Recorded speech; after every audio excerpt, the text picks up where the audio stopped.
Hello students, welcome to our YouTube channel Gaurav classes. So आज की इस वीडियो में हम डिस्कस करने वाले हैं साइज ऑफ न्यूक्लियस और साथ ही साथ में हम देखेंगे न्यूक्लियर डेंसिटी। और इस पे आपका एक क्वेश्चन काफ़ी चांसेस हैं कि बनेगा।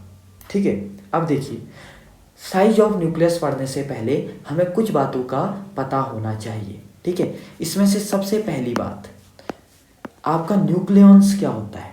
देखिए, सबसे पहली बात हम बात करते हैं कि आपके न्यूक्लियॉन्स क्या होते हैं। यहाँ पर लिख देता हूँ,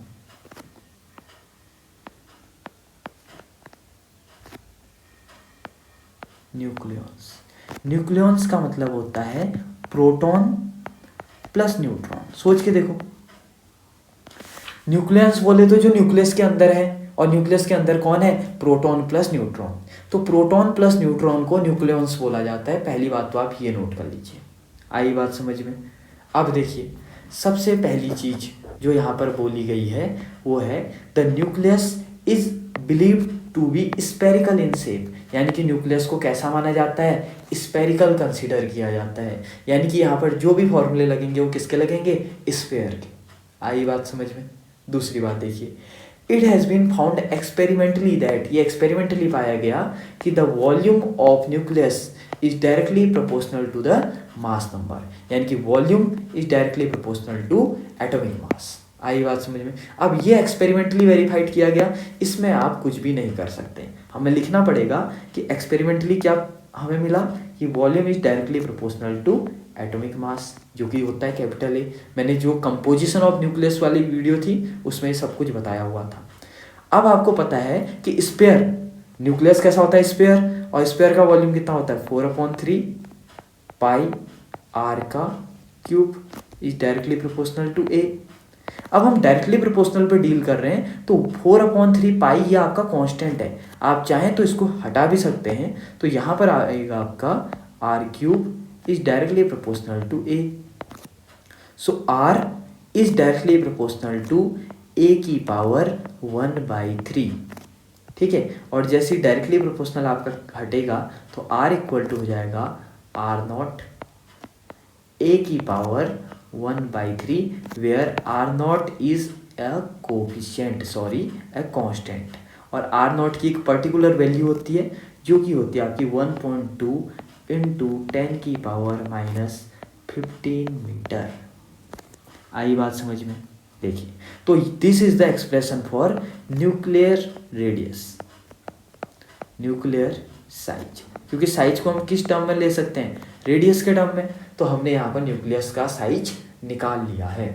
ठीक है, चलिए अब दूसरा डेरिवेशन करते हैं, nuclear density. Nuclear density, density का फॉर्मूला क्या होता है आपको पता है, mass upon volume.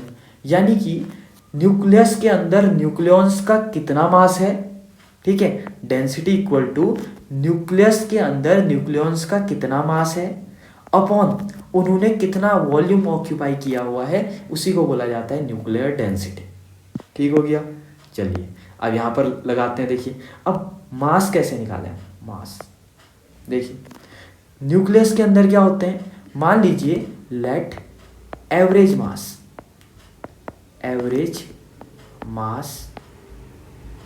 Of each nucleon, देखिए जो 5वीं 6वीं में यूनिटरी मेथड लगती है वो लगा रहा हूं यहां पर मैं।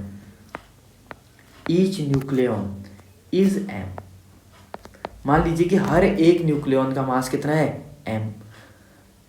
टोटल नंबर ऑफ न्यूक्लियॉन्स कितने होते हैं, टोटल नंबर ऑफ न्यूक्लियॉन्स होता क्या है आपको पता है, न्यूक्लियॉन्स होता है प्रोटॉन प्लस न्यूट्रॉन, और प्रोटॉन प्लस न्यूट्रॉन को ही जोड़ के क्या आता है, एटॉमिक मास। यानी कि देखिए, एक कमरा है जिसमें न्यूक्लियॉन्स बैठे हुए हैं, ठीक है, और हर एक न्यूक्लियॉन्स का वेट है आपका m।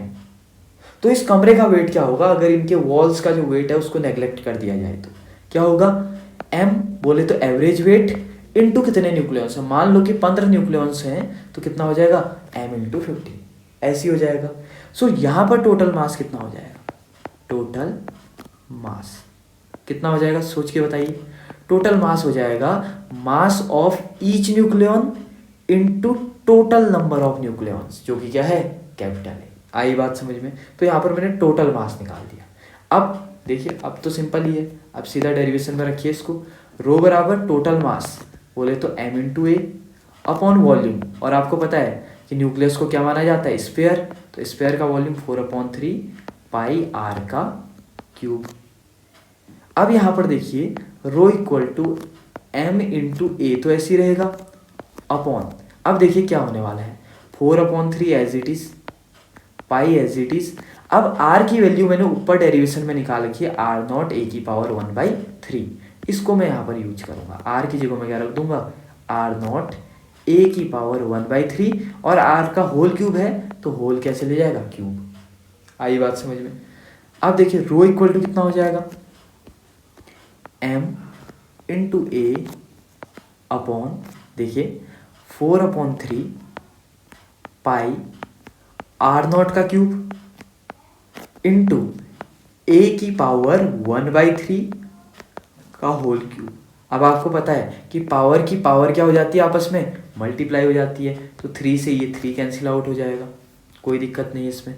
तो रो बराबर क्या आ जाएगा आपका, m इंटू ए अपॉन, आप देखिए इंपॉर्टेंट एक्सप्रेशन आने वाला है, 4/3 पाई r0 क्यूब इंटू ए, और ऊपर वाले a से नीचे वाला a कैंसिल आउट हो जाएगा। तो यहाँ पर रो इक्वल टू आएगा m, 3 ऊपर मल्टीप्लाई हो जाएगा, अपॉन यहाँ पर आएगा 4 पाई r0 का cube, and this is my answer. आई बात समझ में? तो यहाँ पर हमें एक्सप्रेशन मिल गया, बट इम्पोर्टेंट क्या है, इम्पोर्टेंट यहाँ पर यह है कि the nuclear density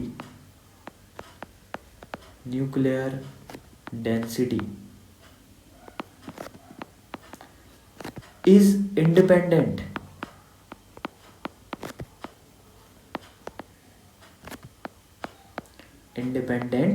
of mass number which is your capital A। तो एग्जाम में कभी ऐसा नहीं आएगा कि न्यूक्लियर डेंसिटी पे डेरिवेशन लिखो, अगर आ गया तो बहुत अच्छी बात है। एग्जाम में ऐसा आएगा, so that the nuclear density is independent of the mass number capital A, यह आपको वहाँ पर शो करना होगा, ठीक है। अब इंडिपेंडेंट कैसे हुआ, देखिए आपका जो न्यूक्लियर डेंसिटी का फॉर्मूला है उस पर कहीं मास आ ही नहीं रहा है, इसका मतलब मास चाहे कुछ भी हो, अगर मास 100 होगा तो 100 से 100 कट जाएगा, मास 200 होगा 200 से 200 कट जाएगा, मास 550 होगा तो 550 से 550 कट जाएगा, मास अगर 1 करोड़ होगा तो 1 करोड़ से 1 करोड़ कट जाएगा। आपको फाइनल एक्सप्रेशन में कभी भी एटॉमिक मास नहीं दिखेगा। आई बात समझ में? यानी कि जो न्यूक्लियर डेंसिटी होता है वो इंडिपेंडेंट होता है एटॉमिक मास के।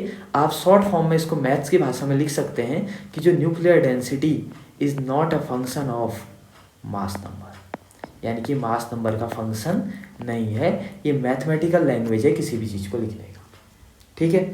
आई होप आपको ये 2 डेरिवेशन समझ में आ गए होंगे। इसके बाद नया डेरिवेशन जो मैं लेके आऊँगा वो लाऊंगा मैं आपका मास डिफेक्ट पे, और उस डेरिवेशन से आपका न्यूक्लियस लगभग कंप्लीट हो जाएगा, क्योंकि कंपोजिशन मैंने पढ़ा दिए हैं, न्यूक्लियस साइज डेंसिटी मैंने पढ़ा दी है। एक वीडियो आइसोटोप और आइसोबार पे बना दूंगा, एक mass defect and binding energy curve पे वीडियो में बना दूंगा।